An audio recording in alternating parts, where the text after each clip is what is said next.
One of the hardest parts of Dota is working out what on earth you are supposed to be doing. And when games can go for over an hour sometimes, it's no wonder that most Dota players have existential crises halfway through the game. Yes, this is the 10th episode in the Ultimate Beginner's Guide to Dota 2 series, where you will learn about the different game stages within Dota and what you should be trying to do in each of them. This is probably the most difficult lesson in the whole series, as it takes the longest to properly understand and master. I've got almost 3,000 hours in this game now and finally really feel like I know what I'm supposed to be doing more often than not, so hopefully I can transfer some of this knowledge to you. Most people probably don't consider this part of the game, but really the game starts as soon as all 10 people have accepted the queue and the ban screen starts to tick down. Once you're in, especially if you're playing ranked, you should have your game face on and are starting to plan out your game and how you want to play it in order to win. Now don't give me any of that, oh I just want to have fun crap. No! This is no child's game, this is real life my friend. So why don't you just go ahead and pick a hero to ban that you don't like playing against. Now once that's done, get ready to pick your hero. Usually the pick order is roughly hard support, soft support, off lane, safe lane and then mid. Now I'm not saying it has to be this way, but most of the time that's just how it is, so be ready depending on what role you're playing. If your pick is further down towards the end, make sure to check out the enemy picks and try to work out which lanes they are going to. Working this out will help you to pick a hero that will do better in the lane than the enemy's heroes, so you have a better chance to win during the early game. Also, consider the picks that your team already has or what they have highlighted, and try to pick heroes that work well together. Once you've picked, the strategy screen opens up and you can show the lane you are going to, place on the map where you think the enemy heroes might go, and show where you want wards or where you are going to put them. You can also buy your starting items from this screen, which you should definitely do as it helps you to get out into the map faster. Once all this is over, the early game begins. Now, the early game starts as soon as you spawn on the map in the fountain area, and I like to think that it roughly ends around the 10-minute mark, as it's just a nice round number, although it really ends when heroes start to move around a lot more than normal and start to push objectives, forcing other heroes from the other team to rotate to defend. The first portion of the early game is securing the bounty runes and early vision.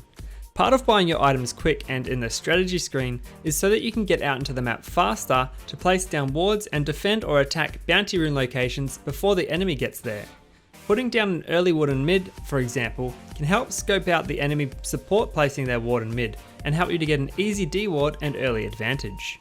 It might also help locate potential incoming ganks, but mainly it makes it harder for the enemy to de-ward your ward, as they probably don't know where you've placed it if they haven't seen you place it. Also, getting into position to defend or attack a bounty rune early can be good and often sets you up to get a first blood kill as well. Shortly after the horn blows, the creeps spawn and the laning stage begins.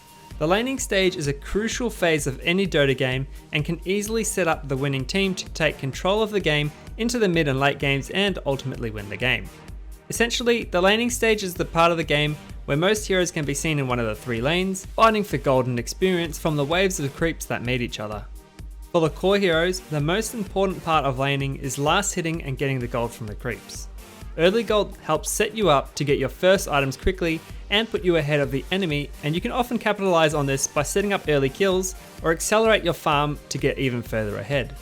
For the support heroes, and you could probably include the offlane hero here to a certain extent, the most important part of the early and laning game here is protecting your core heroes and also setting up kills or disrupting the enemy heroes, especially their core heroes. This can be done by setting up ganks on the enemies, cutting creep waves and dragging them away from their usual path, or pulling your own creep waves into the neutral creeps. Pulling is an important aspect of Dota which is done in the safe lane, usually by the supporting hero, and involves aggroing the neutral creeps at the right time so that they chase you and cause your lane creeps to aggro onto them so that they fight each other.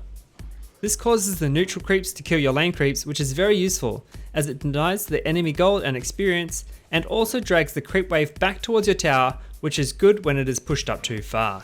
Now, this is usually done with the easy camps and hard camps near the safe lane tier 1 towers, but if you do it with the easy camp, it causes your creeps to overpower the neutrals, and then the next wave you have is a double wave, which will push towards the enemy tower.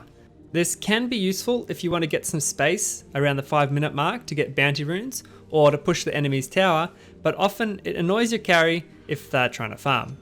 The best thing to do here is to stack the easy camp at the minute mark by pulling them away at the right time to get the neutrals out of their spawn box and cause a second wave of neutrals to spawn. Now when you pull, the neutrals will kill your entire creep wave, denying golden experience and dragging the creep wave back.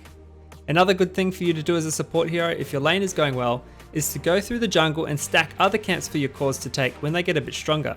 This boosts their farm and also grants you a little bit of gold as the creeps are killed, so make sure you go through to do this. Keep in mind that some of the camps have different times when you should pull them, but here is an infographic that will hopefully help you to get this right.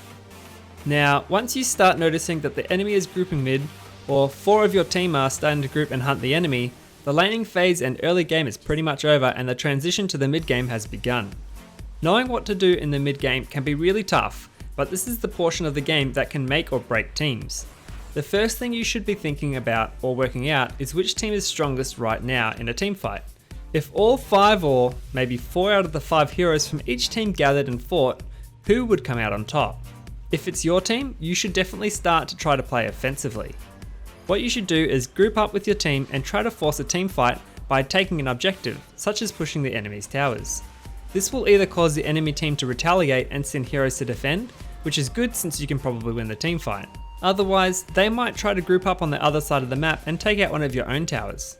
This is where you could try to defend and take a fight, or continue pushing down the enemy's towers until they come over. Now, perhaps the enemy team is the strongest at the moment, but you know that you've got the stronger heroes late game, and all you need to do is try to survive long enough to build up the items you need to win a fight. This is where you try to do all you can to avoid the enemy. Set up defensive wards that enable your core heroes to safely farm certain lanes in the jungle areas. Push out the lanes as far as you safely can to open up the map to enable your core heroes to safely farm. Basically, it's all about making space for your core heroes to farm. Although, sometimes warding and pushing lanes just isn't enough. Sometimes you might need to push a lane out and try to force a 4 vs 5 fight to give space to your hard carry hero to farm the map as fast as they can.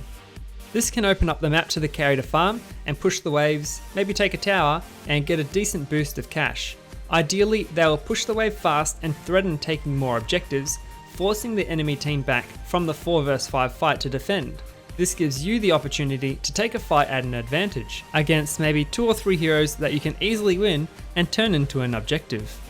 Now, maybe the worst case is that you lost all the lanes and you're weaker than the enemy now, and also weaker than them in the late game too.